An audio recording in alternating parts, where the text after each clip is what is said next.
కల్కి అనేటువంటి సినిమా కేవలం మన రాష్ట్రంలో మాత్రమే కాకుండా దేశవ్యాప్తంగా అలాగే ఇంటర్నేషనల్లీ కూడా అద్భుతమైనటువంటి అక్లెయిమ్ ని సంపాదించుకున్నటువంటి చిత్రం. ఇలాంటి సినిమాని డైరెక్ట్ చేసినటువంటి నాగ్ అశ్విన్ కి శుభాకాంక్షల్ని తెలియజెప్తూ ఉన్నాము. చేసింది అతి తక్కువ సినిమాలైనా ప్రతి సినిమా కూడా మన గుండెల్లో గుర్తుండిపోయేలాగా చేసినటువంటి Nag Ashwin, hearty congratulations to you.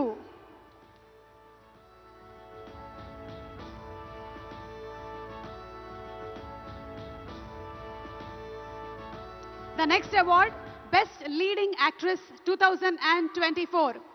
ఈ అవార్డ్ ని అందుకుంటున్నారు none other than Nivetha Thomas. 35 చిన్న కథ కాదు. ఈ సినిమాకి గాను ఈ అవార్డ్ ని అందుకుంటూ ఉన్నారు. 35 మార్కులు సంపాదించడం ఎలాగో ఎంత కష్టమో మనకి ఈ సినిమా ద్వారా అద్భుతంగా చూపించారు డైరెక్టర్ నందకిషోర్ గారు. అండ్ అంతే బ్యూటిఫుల్ గా యాక్ట్ చేశారు నివేతా థామస్. సిల్వర్ మొమెంటోతో పాటు 5 లక్షల క్యాష్ ప్రైజ్ ని అందుకుంటున్నారు. మరి ఎస్, మన next award best leading actor.